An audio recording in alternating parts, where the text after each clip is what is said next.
Bonjour tout le monde, hello everyone. Je suis extrêmement heureux de vous accueillir aujourd'hui pour ce nouvel événement virtuel. Welcome to Always Necessary, Never Sufficient, Explanatory Journalism and the Climate Emergency. My name is Florian Martin Barreto and I'm joining you from the unceded traditional territory of the Algonquin Nation. As such, I would like to start this event by paying respect to the Algonquin people who are the traditional guardians of this land. And as an invited visitor, I acknowledge their long-standing relationship with this territory, which remains unceded. And in the spirit of reconciliation, us all at the Global Journalism Innovation Lab would like to invite those here today with us to reflect on the histories of the land on which you reside and its connections to colonization. So for those who don't know me, my name is Florian Martin Barreto, and I'm an associate professor of law, the University Research Chair in Technology and Society, and the director of the Center for Law, Technology and Society at the University of Ottawa.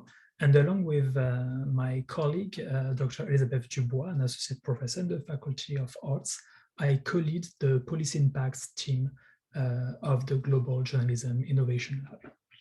Today, I'm excited to help launch the first event in the lab's new spring speaker series, which brings together leading journalists and scholars to address some of the most urgent questions facing contemporary journalism. From the invasion of Ukraine to the COVID-19 pandemic to the climate emergency, the world is facing critical global challenges. Journalism, public discourse, and policy dialogues based upon evidence-based news and information are essential to tackle these issues. And at a time of shrinking newsroom and declines in revenue, there is pressing needs for journalists to be able to communicate complexity to diverse audiences in accessible and engaging ways. And today's focus is on journalism and the global climate crisis. And we're delighted to welcome Richard Black to speak with us today. He is a former longtime BBC environmental correspondent and author of Denied, The Rise and Fall of Climate Contrarianism, very hard to pronounce for a Francophone. After leaving the BBC, Richard Black was Director of Communications for the Global Ocean Commission prior to setting up the Energy and Climate Intelligence Unit, a think tank focusing on communicating climate change and the zero carbon energy transition in the UK. So our format for today is as follows. First, Richard Black will deliver his talk for about 30 minutes, and then we will move to the Q&A period that will be moderated by my colleague, Dr. Elizabeth Dubois.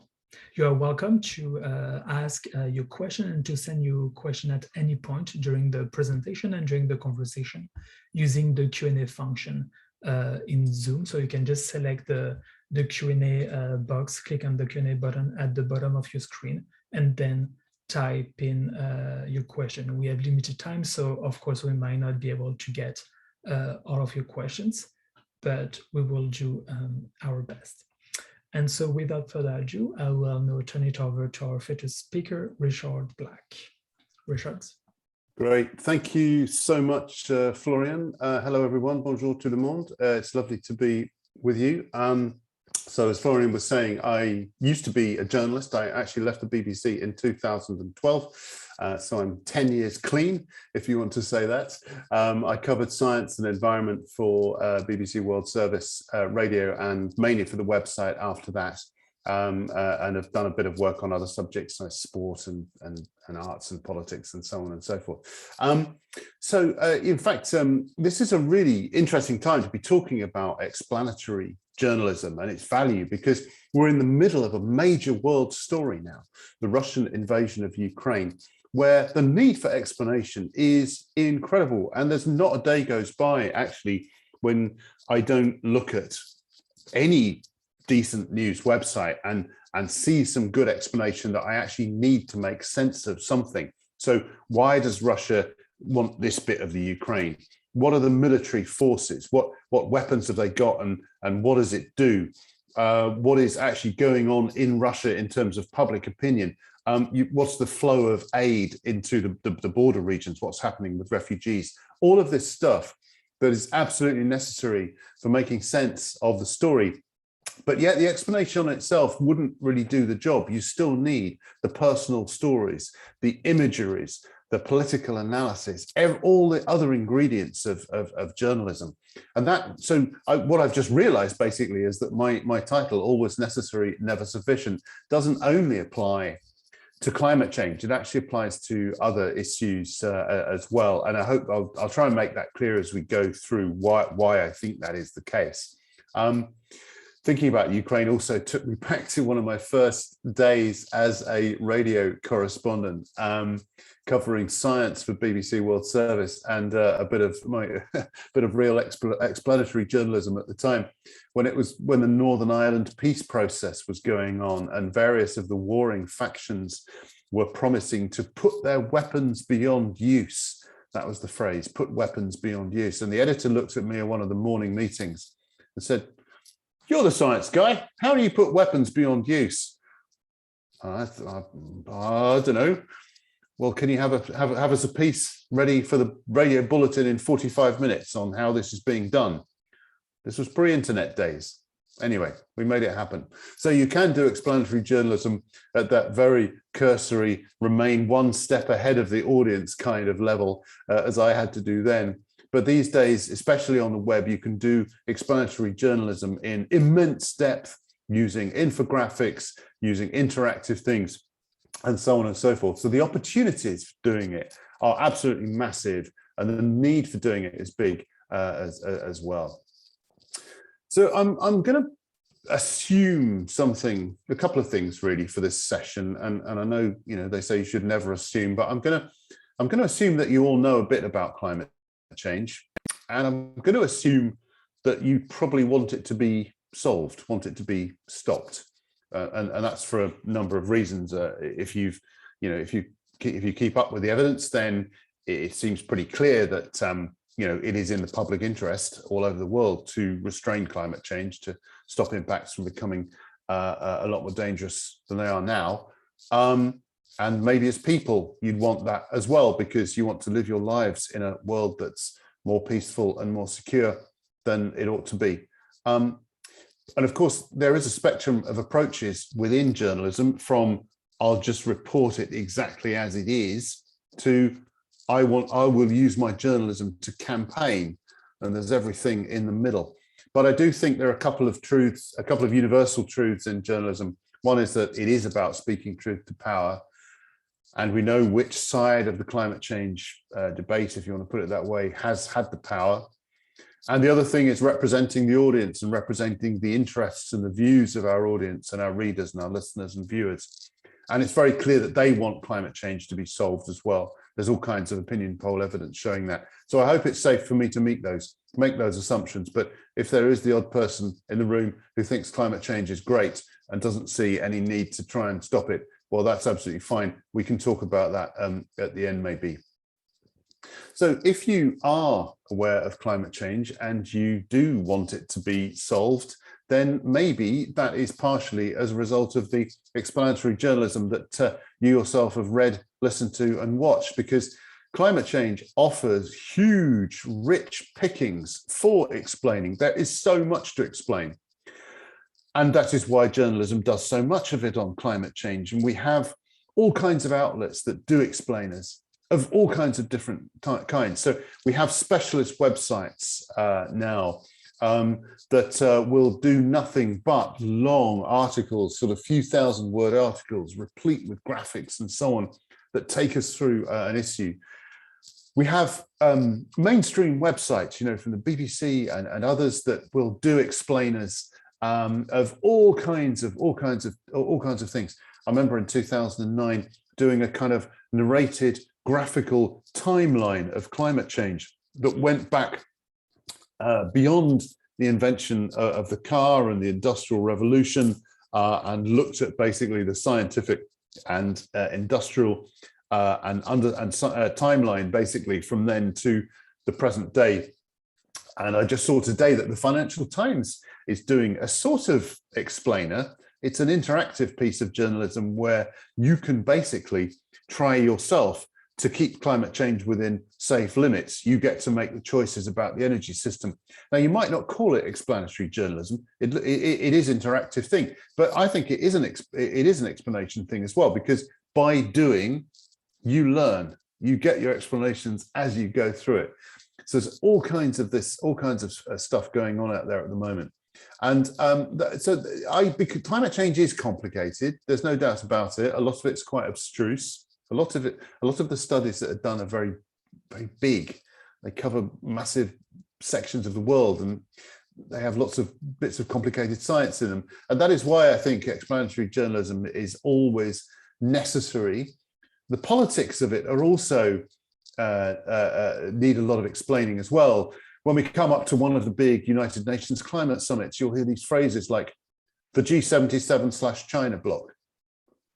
What is that? It's not a phrase we normally use in our everyday life. So you have to explain what that is. How long's the process been going for? Has it succeeded? Has it failed? All of this stuff where explanation is well, it's not only optional, in my view, it's absolutely necessary. Even something that came up the other day, is there actually a climate emergency or climate crisis? I was challenged about my use of one of these phrases on Twitter the other day. And I kind of get it, because normally when we talk about an emergency or crisis, it's a situation where the danger is immediately obvious and where the solution has to be enacted now, right? So if someone has a cardiac arrest, that's a real emergency. You have to deal with it right then, right now. But climate change isn't like that. It's not that if we don't do things right today, we will see impacts today. It doesn't work like that. But the kind of juggernaut that is the climate system, in terms of the amount of time it takes for our actions to actually feed through into changes in greenhouse gas levels and so forth, therefore changes in climate impacts and so on, it's an unwieldy beast. And I think, the phrases, if you want to justify the phrases climate emergency or climate crisis, you have to explain why taking action now is vital, even though we may actually not see the benefits of those actions for 10 or 20 years.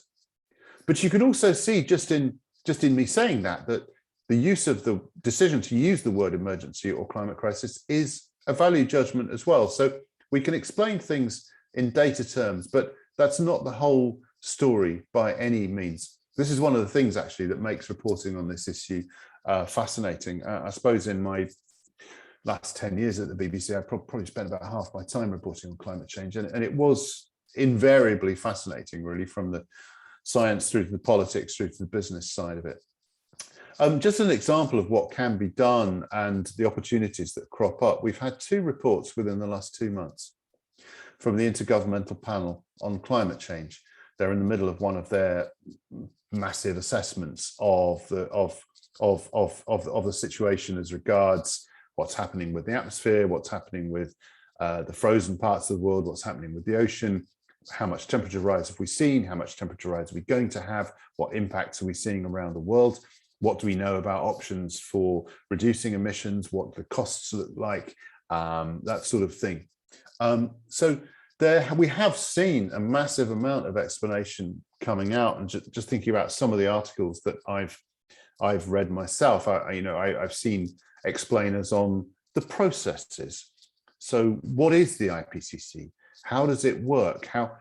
Who's involved in compiling these reports, and how do they go about it? What are the numbers? How long does it take?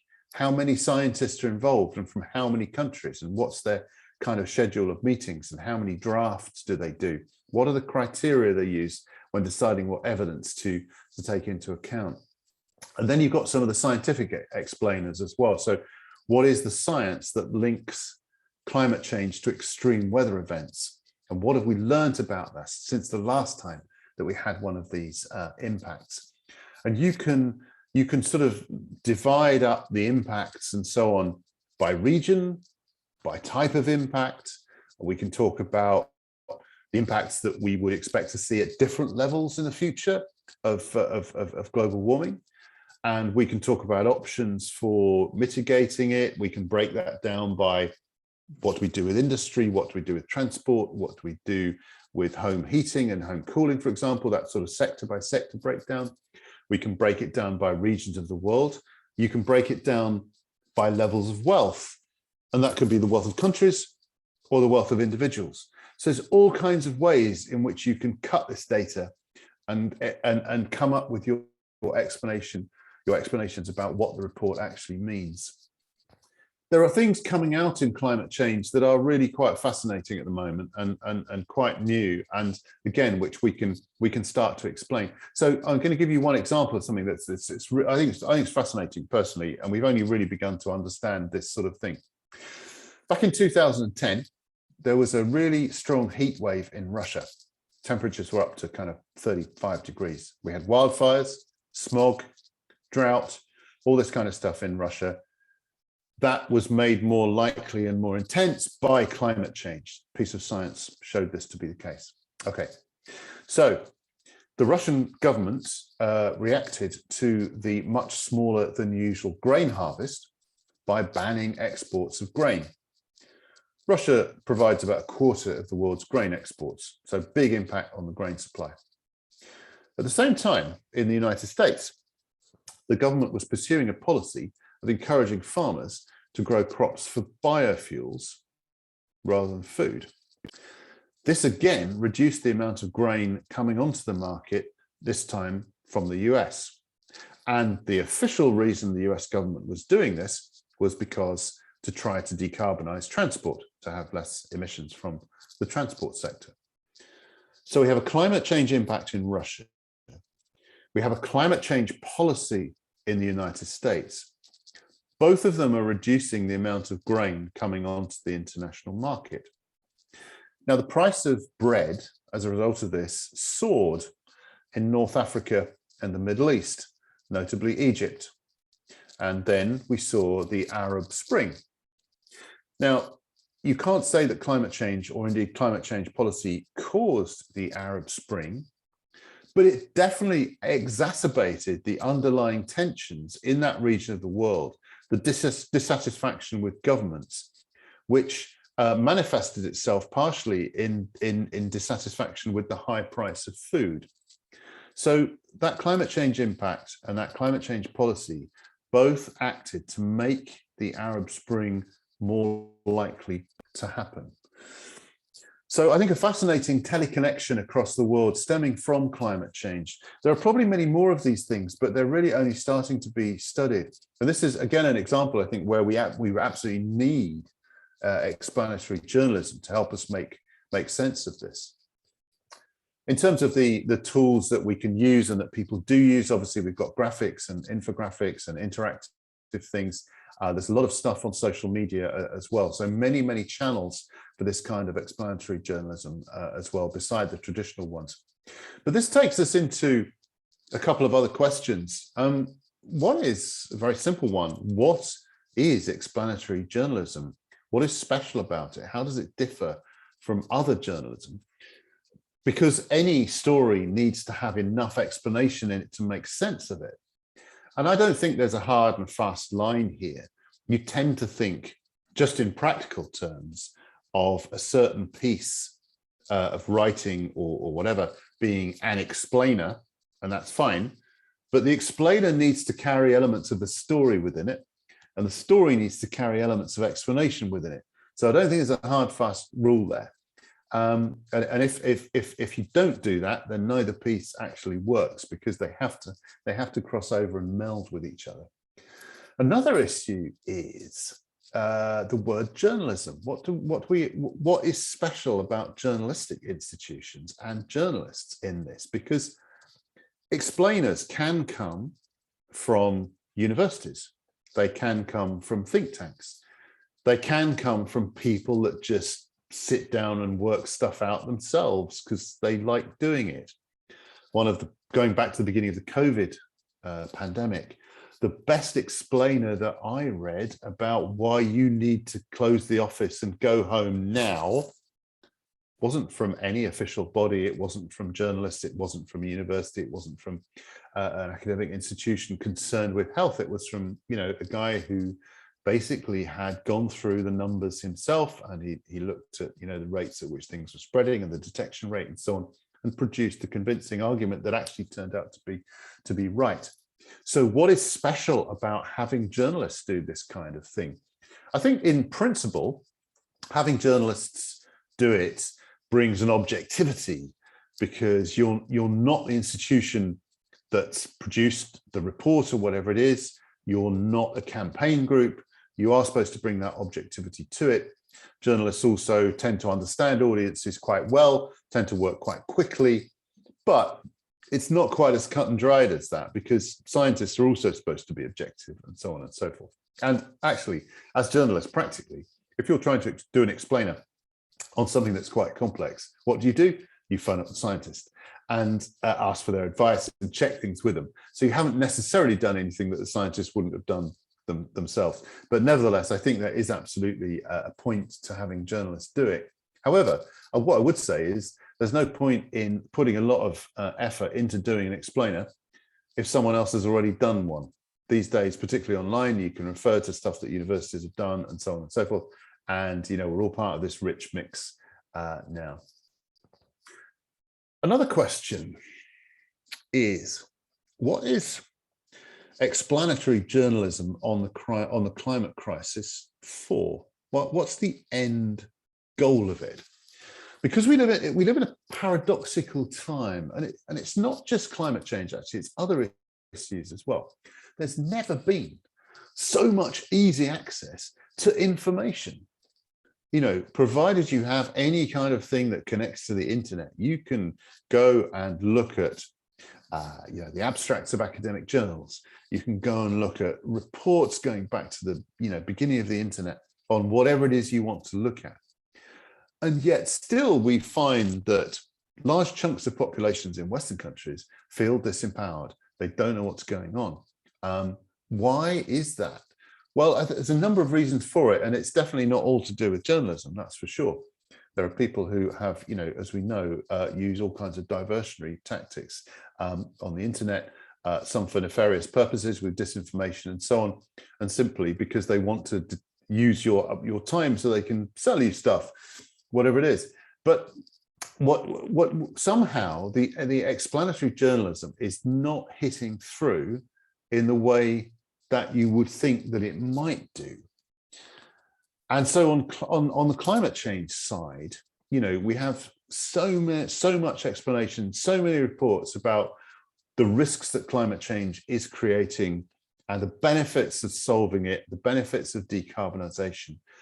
And yet still, overall, we aren't solving it. Emissions are going up, concentrations in the atmosphere are going up, impacts are rising.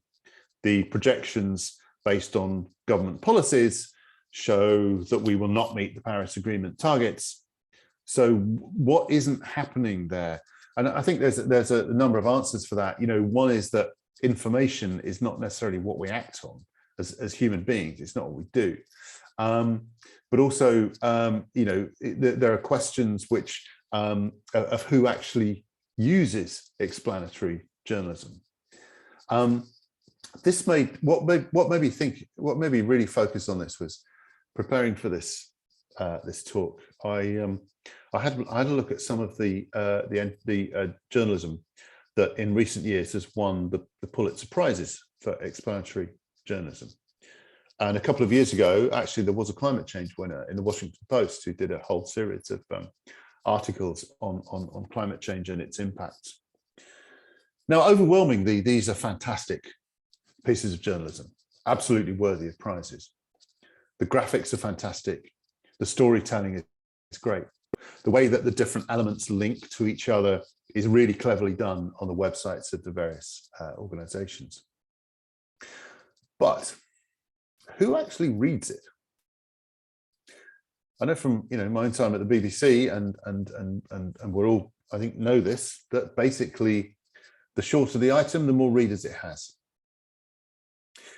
And there's another issue with journalism in general on climate change and other issues, is that often the people that look at it and read it are the people that are already interested in the subject and already knowledgeable about the subject. And so I really wonder how many people have, not only how many people actually read this Pulitzer Prize winning stuff, fantastic though it is. I also wonder when you have, let's say, a news report on the IPCC report, and then you have your graphical explainer and your Q&A and everything, who reads those things apart from people that are already interested in it? And so I think this is a limitation on the value of explanatory journalism. I'm thinking my own last sort of 8 years of my life were running a small think tank when we were trying to get information across and basically help journalism do a really good job on decarbonisation and climate change. Do I put my effort into helping a newspaper like The Guardian that already covers climate change really well to do an even better job? And basically probably supply readers that are already quite knowledgeable and already quite concerned? Or do I think about those newspapers that don't actually give so much attention to it? Newspapers where maybe the editorial stance is a bit suspicious. They don't really like climate change. They don't see it as an issue for them. Do I actually spend my time finding ways in which they can get involved in the issue, even though that might be through simple news stories, rather than the all singing, all dancing graphical treatment that you might see, for example, in some of those Pulitzer Prize winning entries? It's a question, there's no absolutely right answer, but I do think that, you know, one has to question, and maybe some of these organizations have got the answer to this, is what is the extra reach of all this explanatory journalism into people that do not already know this stuff? This also comes back to the question of, you know, does explanatory journalism connect, as opposed to the other elements of journalism that we're all familiar with, the simple storytelling, for example. There's no doubt, in my view, that one of the special things that's happened in recent years in climate change has been Greta Thunberg. And Greta Thunberg is not about data and explanations. She always says follow the science, but she does not deal herself in sort of explaining things. Greta is a story. She's a phenomenon. And that is why I think people empathize. This is why we've had the impact there. And what all this does, I think, is to show that, yes, explanatory journalism is necessary, but it's absolutely not sufficient. And it's not sufficient from two different points of view. One is, for journalism itself, you need much more. You need the stuff that connects emotionally and visually and so on. But it's definitely not enough from the point of view of getting climate change solved, because human beings don't necessarily act on data, and the human beings that need to see the data don't always go and look it out because they're not inherently that interested in it. One other thing I think to think about is that if you are going to put a lot of resources into doing some explanations, get the framing of the question absolutely right before you start. So you're not only providing useful explanations, you're providing explanations that are couched in the right context, an accurate context. And there's a really good example of this around at the moment.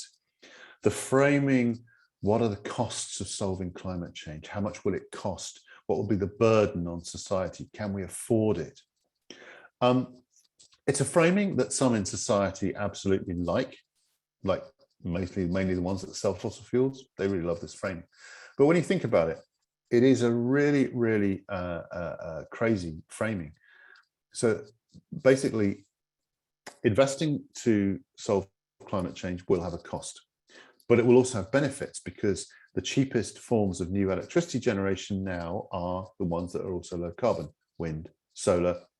Electric vehicles are now cost competitive with petrol and diesel vehicles, and they will be cheaper. You get more jobs from renewables. The faster you build it, the more the price comes down. Air pollution will be less if we switch to a net zero society. So you've got all these benefits, economic benefits of taking action. Then there are the costs of not doing so. And that's partly within each country, but there's also a global dimension. So if I say as my country, we're not going to do it, then that makes you as your country less likely to do it.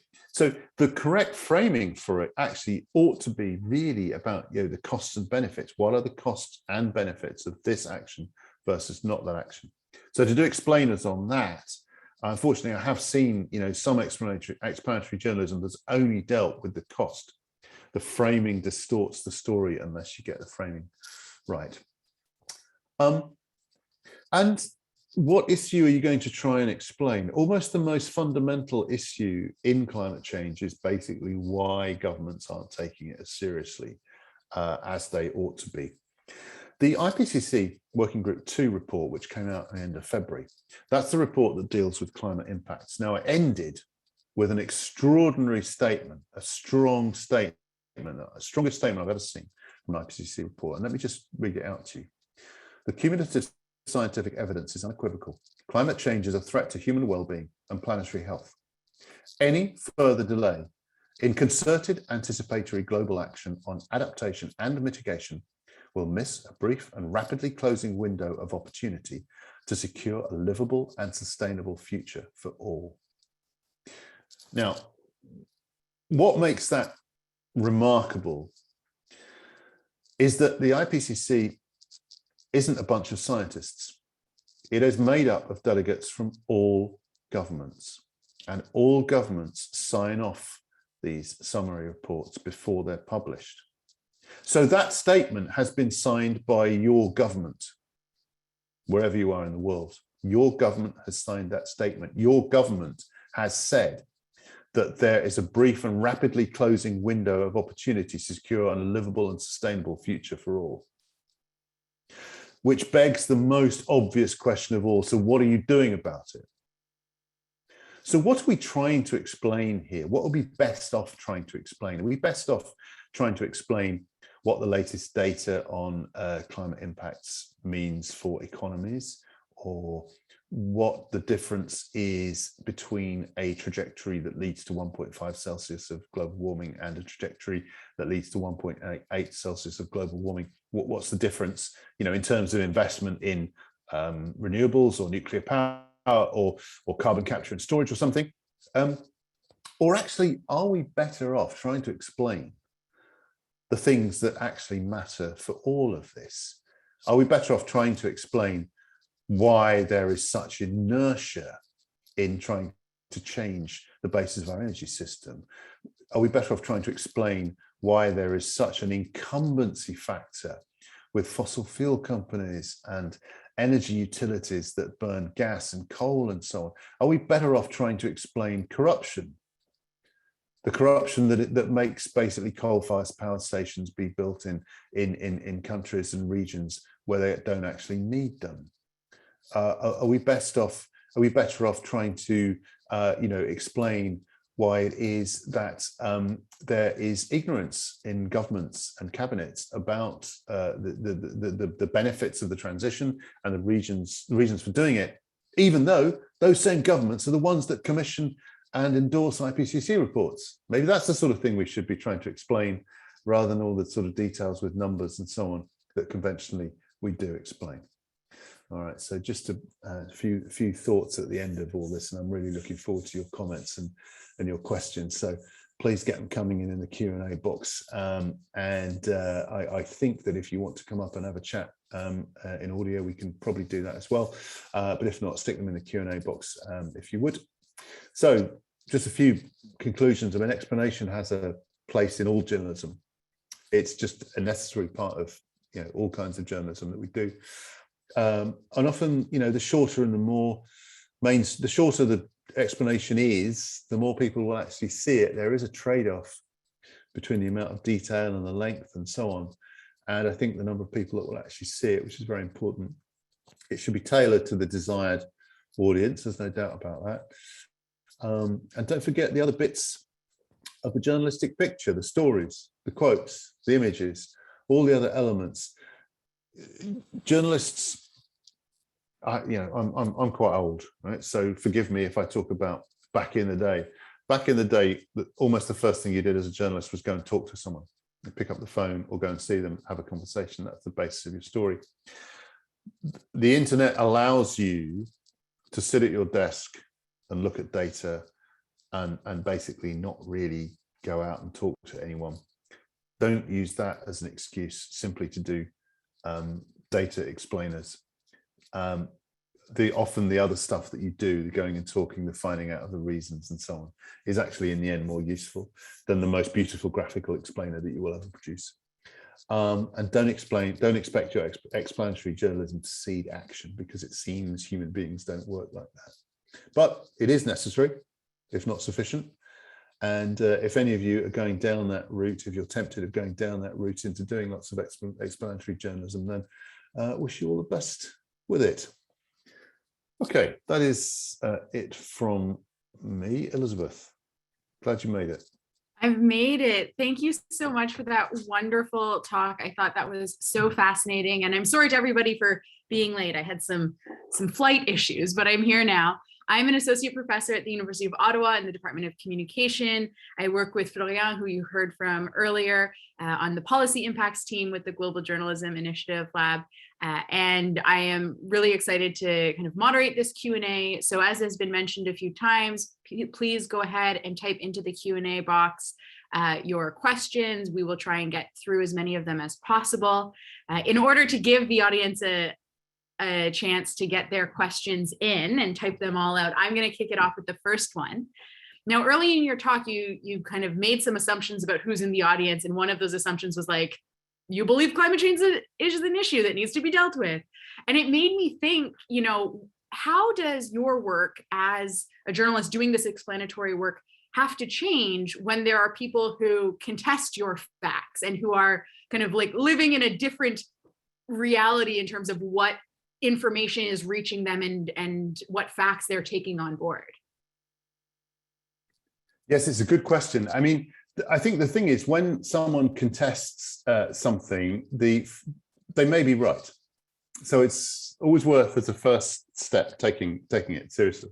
But as you go further and further into your sort of coverage, you know, you spend more and more weeks and months covering this issue, you realize that there is a group of people out there who are determinedly opposed to this and are going to question everything and everything and everything. And there are various tricks that they use to draw you down into rabbit holes of useless discussion. And there are papers and reports that they will cite that absolutely have no validity at all. They're just plain simply wrong, but they are cited as evidence. And in the end, you have to stop dealing with some of that, because otherwise you'd never do anything else. I used to find, I did the BBC's environment blog for quite a while before I left. And basically, if I wrote about climate change, something about particularly science, I'd have these whole streams of comments that went on for pages, and I was supposed to read them all and deal with them.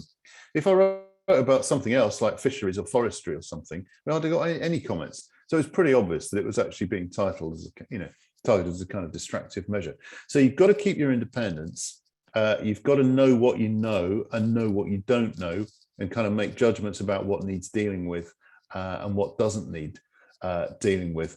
You know, and you know, as I say, you know, the final result, which you don't really want to admit this, I think, as a human being, but there are people who will just go on plowing on with something that is just completely wrong, because they either don't want to see the breadth of evidence, or, you know, frankly, they're being paid not to. Yeah, that's really helpful to kind of outline the kinds of characters you're interacting with. It's not just audience members who are like, oh, I disagree, or I don't view it. Like, sometimes there are these concerted efforts, these campaigns. It also makes me think of the idea of the oxygen of amplification, which has come out of disinformation studies, where, you know, journalists can play this really important role in making something that was small into a story. And so I imagine you have to be quite careful about not inadvertently making something into a story that didn't need to be one. Yes, this is completely true. And we've actually got quite a good example of that in the UK at the moment. So back in August, there was two MPs, two Conservative backbench MPs, who said they were starting a new group that would look at the costs of net zero. And because it was August and there's a need for stories, and because they're quite well connected and so on, they got a lot of column inches for this thing. Well, they claimed to have like 40 MPs behind them, but they never had to reveal who they were.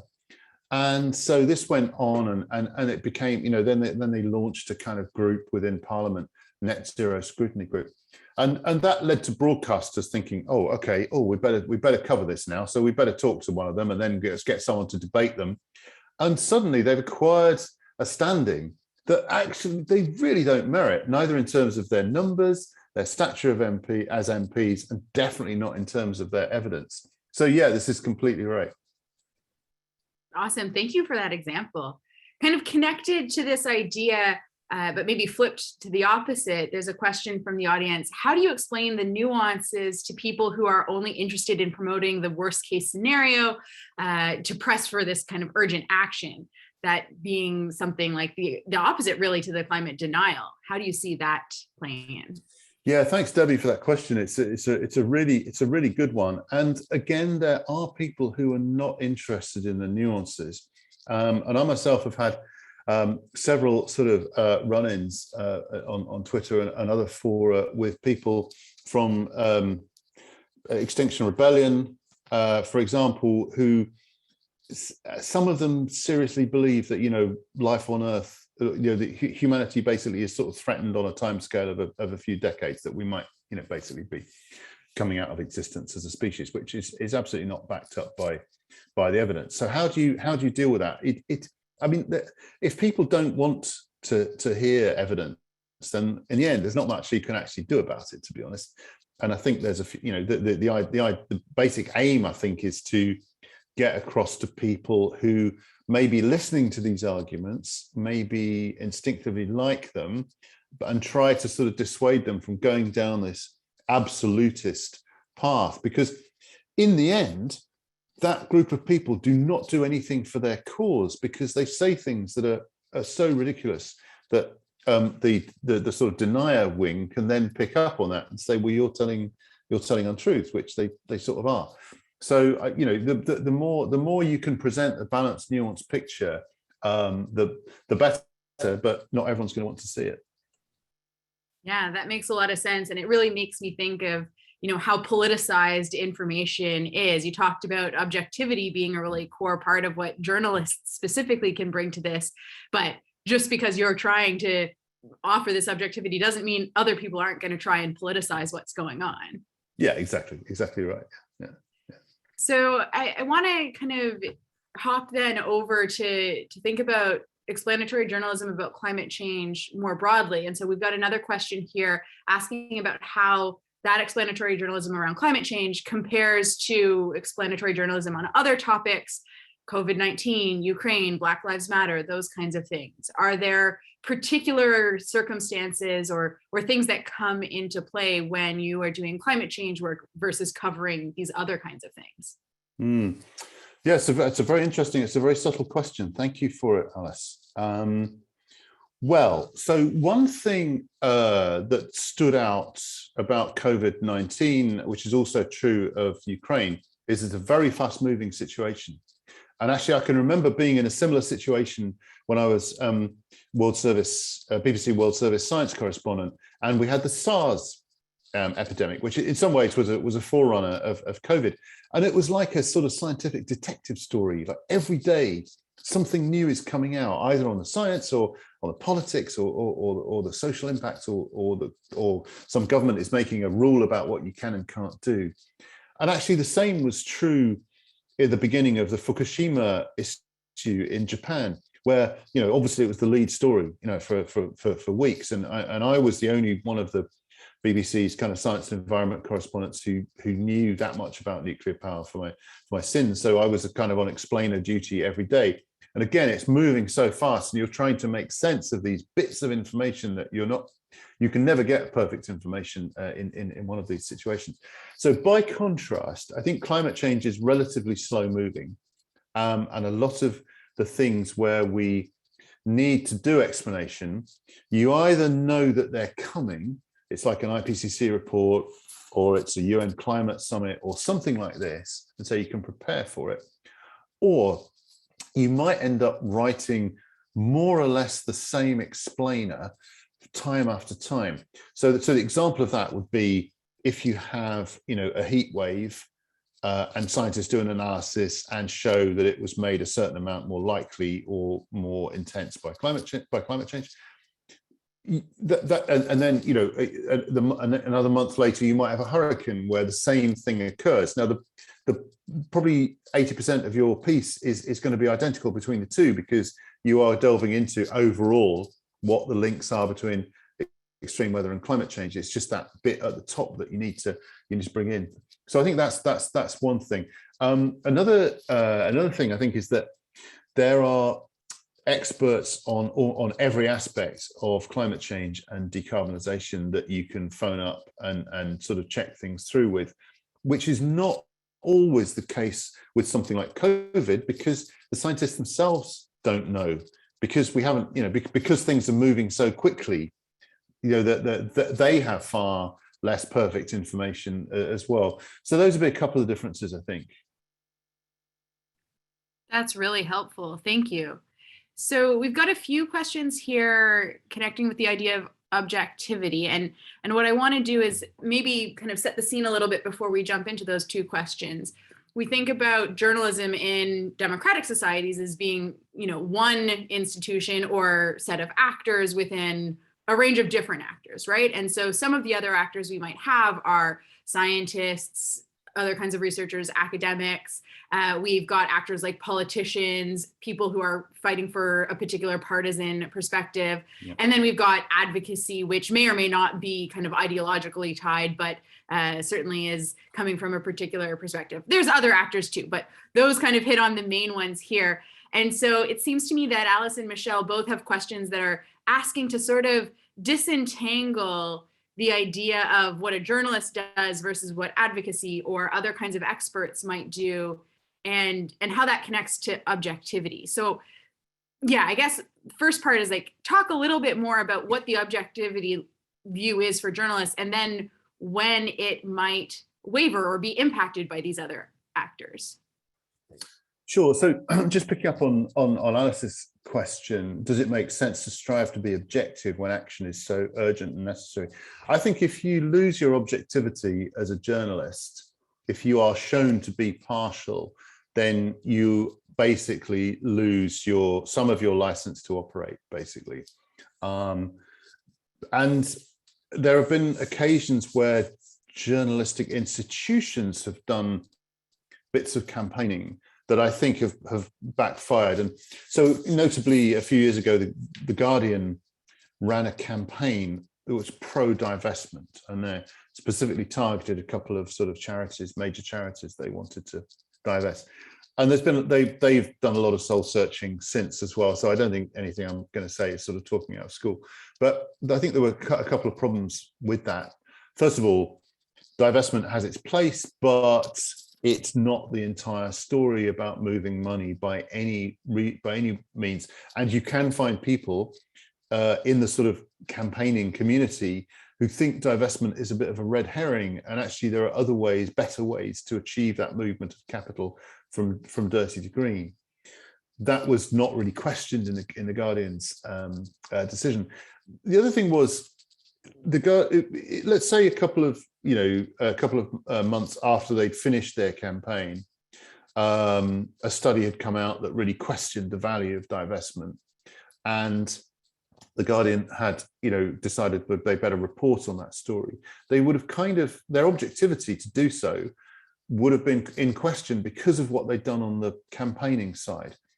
So I feel this is a problem. Where I think things get interesting is that there are organizations and that actually do what you might call objective campaigning.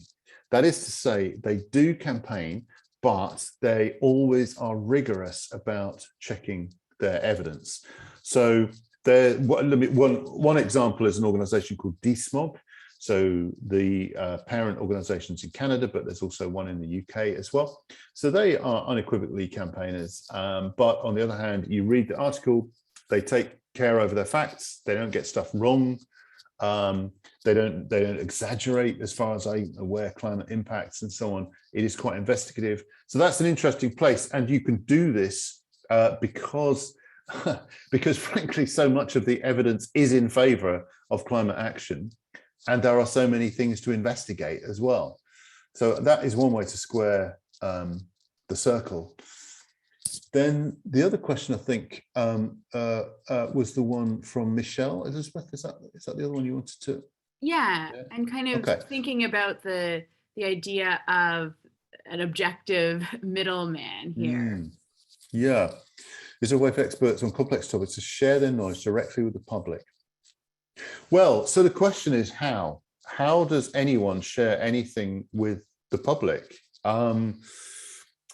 If you do things, if you go through mass media, you're reaching a small section of the public. Even if you do primetime TV broadcast, you're reaching a subsection of the public. That's even more true if you do some, things on Facebook or Twitter or something where it's basically, self-selection. So, there isn't one public, and this is really what I was going back to earlier on when I was talking about. Is it better to sort of super serve audiences who are already quite knowledgeable and informed, or is it better to find ways of getting the story to people that actually don't regularly follow it and aren't that interested and think it doesn't apply to them?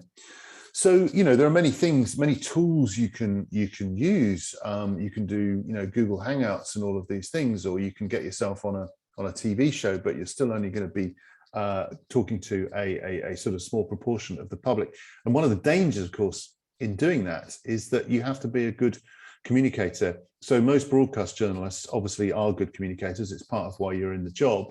But if you stick a scientist on air for half an hour, some of them are going to be excellent at communicating and others aren't. So that's part of the risk that is taken with that.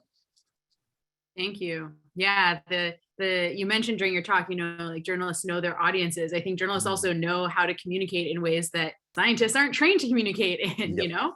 Exactly. There's a bunch more questions, but unfortunately we're coming up to time. So we'll leave it, and perhaps people can follow you online, go find you in other places to continue this conversation. I want to thank you so much for spending an hour with us. This was truly a really fascinating talk. I really appreciate that. And I want to thank everybody else for joining this first in our 3-part series from the Global Journalism Innovation Lab. We've got our next one on Thursday next week at 9 a.m. Eastern Time, where we have Julani Sikakan, who will deliver a talk drawing on his work with The Conversation Africa and years as a columnist and editor with some of South Africa's leading business and finance publications. He'll be joined by Dr. Michelle Riedlinger from Queensland University of Technology.